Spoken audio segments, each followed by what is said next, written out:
What's going on, everyone? Jeremy here from the Quartering, and hey, real recognize real in terms of the internet's biggest, how do I say, hardest working bird head wearing, ear licking entertainer. I respect the hustle that Amouranth has put out there. The fact that she's been able to successfully trick young men to leave a website intended for video game footage and pay her lots of money, over $1 million a month, to see her in various states of undress on her OnlyFans account is a feat that I must truly respect. Hey, if I could get all of you to move off here and make $1 million a month, I think I'd be pretty happy about it too. But she has since been patrolled off Twitch, TikTok, and Instagram. Is this the beginning of the next ThotPocalypse? This after a message from this video's important sponsor, Hunting Clash. Huge shout out to this video's sponsor, Hunting Clash. Now, I live in Wisconsin, so hunting and fishing is a way of life out here for a lot of people, but sometimes you want to take that on the go, and the 2021 hunting season is in full swing. Travel to hunting locations, observe animals in their natural habitat, and get your hunt on. There's absolutely tons you can do inside of Hunting Clash, which is free on Android and iPhone. You can compete in weekly events. You can level your weapons up. You can enjoy nature if that's what you like. There's an absolute bevy of available weapons for you to choose from and beautiful, realistic hunting locations. You can even get yourself a hunting dog. You can join forces with other hunters and together drive your hunting club to the very top. Unite yourself with your weapon to hunt animals like a big game hunter. Pick your weapons, track animals, collect hunter gear, observe nature's beauty. Hunting Clash is the best. Make sure you use my link in the description below, free on Android and iPhone. Pick it up today. And speaking of hunting, it would appear that the internet's most creative entertainer, and by creative I mean tricking, again, young men, peeling them away from internet or from gaming videos and getting them to pay her money to see her fakeness jiggle around.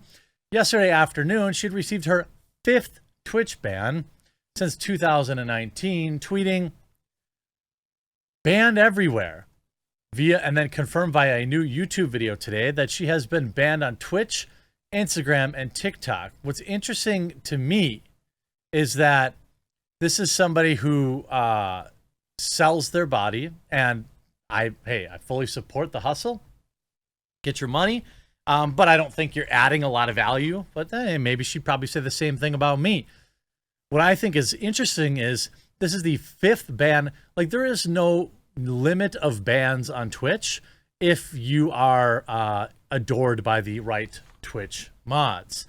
It would be interesting to me to see a younger streamer with fewer dollars coming in get banned as many times and still stick around. But Twitch partner and software engineer Commander Root replied to her ban with a screenshot that shows she is still partnered on Twitch. Typically, if an account has been permanently banned, such data will show the banned account as no longer partnered with the platform. So why was she banned from all platforms? The answer is still unclear.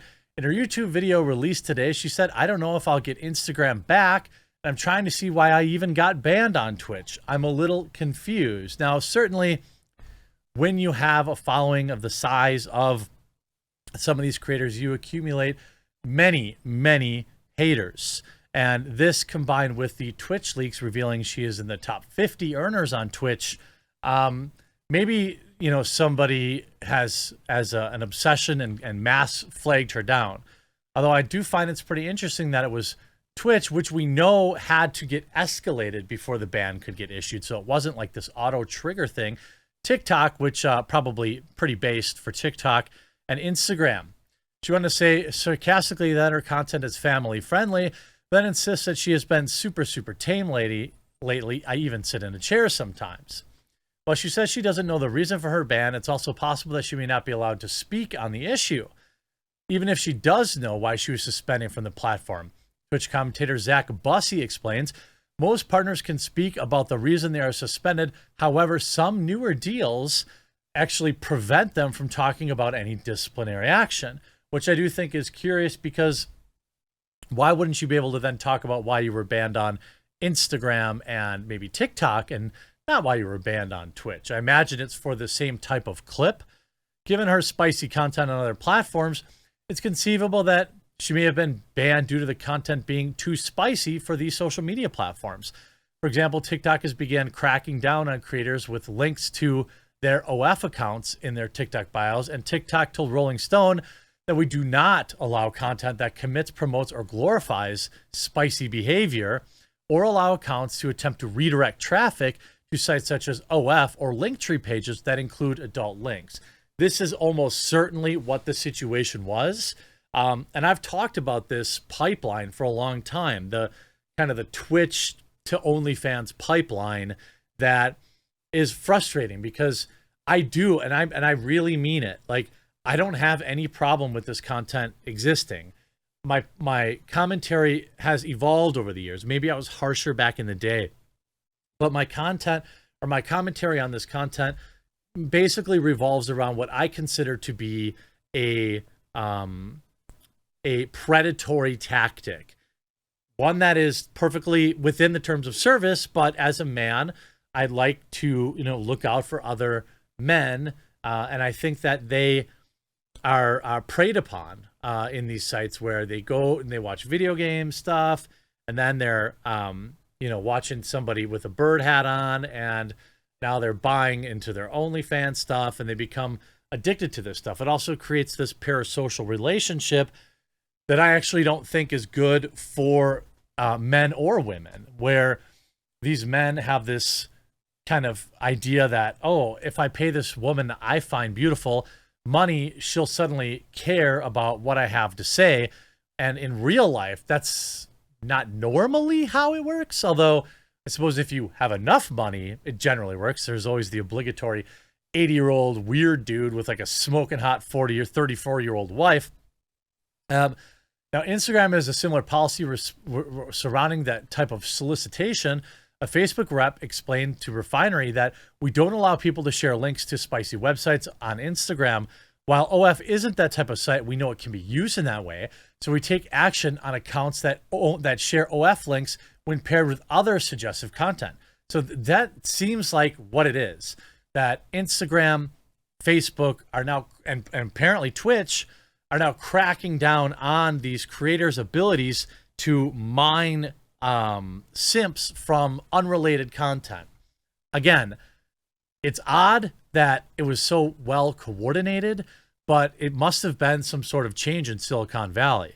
As for Twitch, some streamers have been banned for promoting OF pages on Twitch. Unpartnered and banned Twitch streamers like IndieFox purportedly used Twitch's messaging feature back in April to promote their Linktree to her Twitch subscribers, which directly linked to her OF page. Of course, this is not allowed. Essentially, when you're telling these, a lot of these creators have special tiers on their,